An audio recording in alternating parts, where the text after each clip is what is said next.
I suppose what's being done behind the scenes to really address those issues going forward?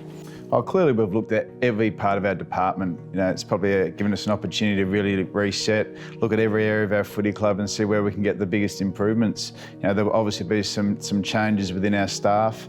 There'll be changes within our playing list, and obviously you've seen already the appointment of Alan Richardson coming into our coaching team, Darren Burgess into our high performance team. You can see that the club aren't going to sit still and say that's just going to fix itself by having a good summer. There's other things in our program that we need to get right, and we're looking at every area of our club to do that.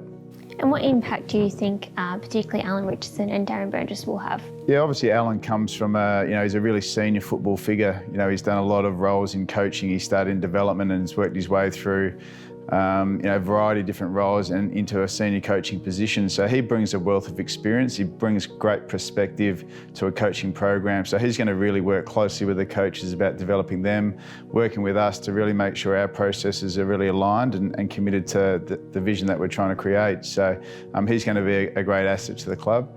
And Darren Burgess is obviously world class. He's done a lot in the high performance industry. He's been overseas. He's obviously coming from Arsenal.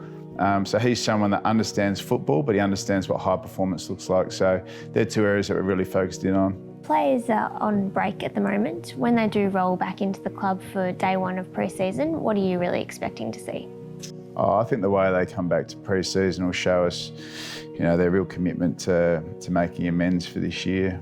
There's no question that they look back and they know that the pre-season was one that they didn't get out of what they needed to. And they know the importance of not wasting time. And if they've learnt that lesson, they'll show us that they're ready to go on day one of pre-season. And I think it's going to be a really big indicator for us. Coming off a season where we did finish 17th on the ladder, there is expected to be a lot of talk externally.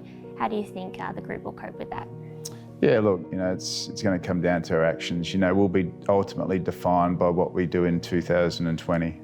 And we can right the wrongs of 2019 with how we go about our business. Now, it's not going to be about what we say we're going to do, and we've got a whole summer to build that in. But ultimately, it's going to come down to how we play in 2020. And some people might say that might be just win-loss.